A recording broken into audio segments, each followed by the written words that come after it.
Hello বন্ধুরা, good morning. সকলে কেমন আছো? আশা করছি সকলে খুব ভালো আছো, সুস্থ আছো। আমার নতুন আরেকটি ব্লগে তোমাদেরকে জানাই অনেক অনেক স্বাগত আর অনেক অনেক ভালোবাসা। আজকে হচ্ছে মঙ্গলবার, এখন বাজে 8:30। এখন থেকেই তোমাদেরকে সাথে নিয়ে ব্লগটা শুরু করছি। আশা করছি ব্লগটা তোমাদের ভালো লাগবে।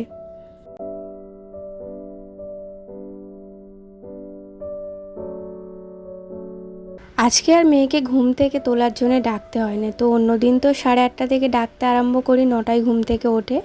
আজকে ডাকতে হয় না, আজকে নিজে নিজেই উঠে পড়েছে, তাই বিছানাটা গুছিয়ে নিচ্ছি। আর ওদিকে কিন্তু আমার রান্নাও বসে গেছে, আর অফ ক্যামেরায় কিন্তু আমি অনেকটা কাজ এগিয়ে নিয়েছি ঘরের। তো এখন এই যে বিছানা গোছানো, ঘর মোছা এগুলোই বাকি আছে, রান্না বান্না সব হয়ে গেছে। আর আজকে না একদম সিম্পল রান্না করেছি, কারণ কালকে তো সোমবার ছিল। আর সোমবার আমার হাজব্যান্ড যেহেতু ঘরে ছিল, তো কালকে কি করেছিলাম, একটু রাইস করেছিলাম আর চিলি চিকেন করেছিলাম, তো রিচ খাওয়া হয়েছে। তাই জন্য আজকে একদম সিম্পল হালকা মেনু রান্না করেছি। আজকে হচ্ছে ভাত করেছি, ডাল সেদ্ধ দিয়েছি, ডিম সেদ্ধ আর আলু সেদ্ধ, এই দিয়ে আজকে দুপুরে লাঞ্চটা সারবো। আর সন্ধেবেলা দেখা যাবে কি রান্না হবে না হবে, একবেলার মতো আপাতত হয়ে যাবে। আর মেয়ের জন্য টিফিনে আগে সকালে ঘুম থেকে উঠেই না চা খেয়ে টিফিনটা আগে বানিয়ে নিয়েছি। নইলে কি হয়, বাবু ঘুম থেকে উঠেই বলে মা কি খাবো, তাই ওর জন্য একটু চাউমিন রান্না করে দিয়েছি।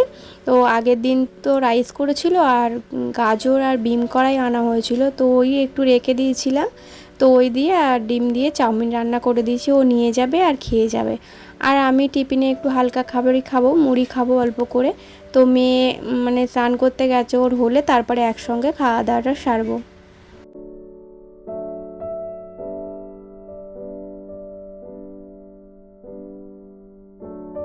প্রতিদিনকার একই জীবনযাপন আর ভালো লাগছে না, জানো তো। শুধু মনে হচ্ছে যে সংসার ছেড়ে কোথাও দূরে চলে যায়, দু একদিন থেকে আসি। কোথায় আর যাবো বলো, আমার আর কোথাও যাবার রাস্তা আছে? মায়ের বাড়ি ছাড়া আর কোথাও যায় না। আর মায়ের কাছে গেলেও তো তোমরা দেখেছো, সকালে গেলে বিকালে চলে আসি। কারণ ওই একটাই, মেয়ের পড়াশোনা আছে, টিউশনি আছে, তো সেগুলো তো বাদ দিয়ে আর কোথাও যাওয়া যায় না। আর আমরা এমনিতেও সেরকমভাবে কোথাও ঘুরতে যাই না। তবু মায়ের কাছে আমি হাফবেলা যাই, শুধুমাত্র কাজের এতে যাই, নইলে মায়ের কাছেও যাওয়া হতো না। যেহেতু আমি হাতের কাজটা ওখান থেকেই আনি, তাই মাঝে সাঝে 2 সপ্তাহ ছাড়া একবার হলেও যাই। কিন্তু আমার হাজব্যান্ড তো একদমই কোথাও বেরোয় না, ওর কাজের জন্য কোথাও বেরোতে চায় না।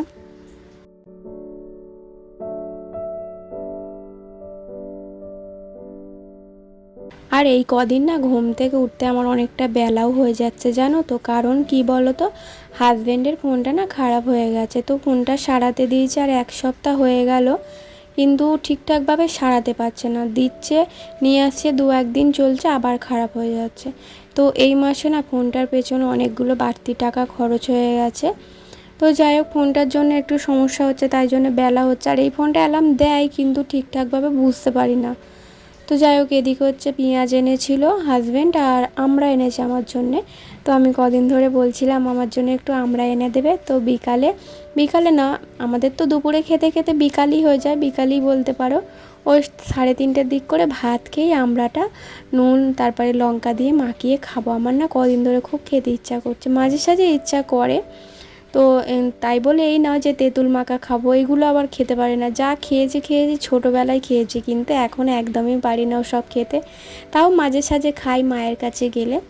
তো এদিকে দেখো কত প্যাকেট জড়ো হয়েছিল, তো সব প্যাকেট তো আমার এখানে জড়ো করা থাকে প্লাস্টিকের মধ্যে।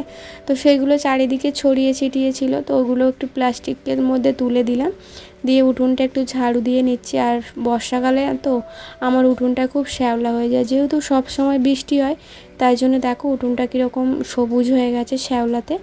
আর আমার গতকাল রাত্রে রেটো বাসনও এখনও পড়ে আছে, দেখো কিছুই কাজ ছাড়া হয়নি। তো এইমাত্র কাজ করতে আরম্ভ করলাম আর কি, এই একটু আগে থেকে। তো সংসারের এত কাজ করি, দেখতে পাও তোমরা, সকাল থেকে মানে চোখ খোলা থেকে কাজের শেষ নেই। তাও দিনের শেষে হাজব্যান্ড এসে বলে যে ঘরে তুমি কি করো সারাদিন। তো শুনতেও খারাপ লাগে যখন বলে, মাঝে সাঝে প্রায় বলে যে সারাদিন তুমি ঘরে থেকে কি করো। দেখো সংসারের কাজ করি, মেয়েকে স্কুলে দিয়ে আসা নিয়ে আসা, তারপরে হচ্ছে হাতের কাজ।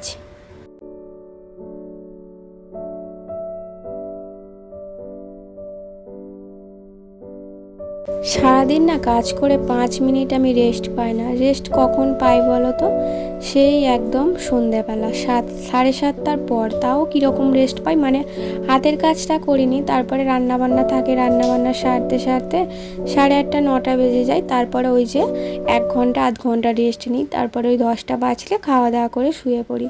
কতক্ষণ আর রেস্ট নেই বলো? সংসারের এত কাজ করি।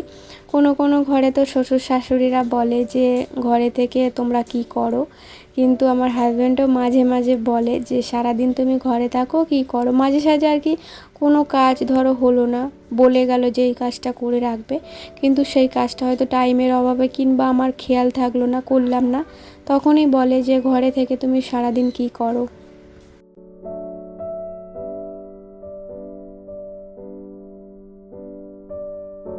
তো মেয়ে ওদিকে রেডি হচ্ছে, আমি ঘর দালানটা মুছে নেব, মুছে নিয়ে তারপরে মেয়েকে টিফিন দেব, টিফিনটা রেডি করে দেবো। এইসব টিফিন হলে আমাকেই রেডি করে দিতে হয়। শুকনো খাবার হলে নিজের টিফিন নিজে রেডি করে নেয়, যেমন বিস্কুট, কেক, এসবগুলো হলে নিজে রেডি করে নিয়ে নিজে স্নান করে নেয়, শুধু চুলটা আমি বেঁধে দিই।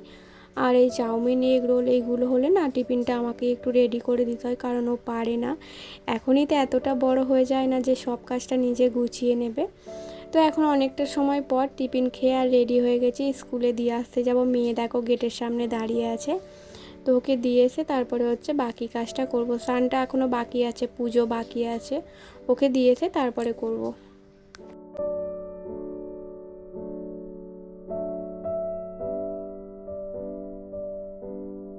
আজকে না বাইরেতে ভালোই রোদ্দুর বেরিয়েছে, তো যতক্ষণই বেরোক কিন্তু ভালোই বেরিয়েছে। তো বর্ষাকালে তো রোদ্দুর খুব একটা হয় না, মাঝে সাঝে একটু একটু রোদ্দুর হয়, আবার বৃষ্টি হয়, মেঘলা হয়, এরকমই হয়। তার মাঝেই মাঝে মাঝেই বার করাই, জামা কাপড় বার করে দিই, আবার বৃষ্টি এলে তুলে দিই, আবার বার করে, এইভাবেই জামা কাপড় শুকনো করতে দিতে হয়। তো এগুলো হচ্ছে বাড়তি কাজ, জানো তো। বৃষ্টি যখন আসে বিরক্তও লাগে, বারবার বাইরে মিলতে যাওয়া, তুলতে যাওয়া, অনেকটা কাজে লেট হয়ে যায়। তো এই বাসনগুলো সেই সকালে মেজেছিলাম, মানে স্কুলে দিতে যাওয়ার আগে, তো মেজে তাড়াতাড়ি করে রেখে দিয়ে চলে গিয়েছিলাম, উপর করা হয়নি। তো এখন উপর করে নেবো। আমি স্নান টান করে নিয়েছি, পুজো করে নিয়েছি, সব হয়ে গেছে। এখন এইটুকুটা কাজ করে নিয়ে তারপরে হাতের কাজ ধরবো, আর হাজব্যান্ড এলে তারপরে খাওয়া দাওয়া করবো।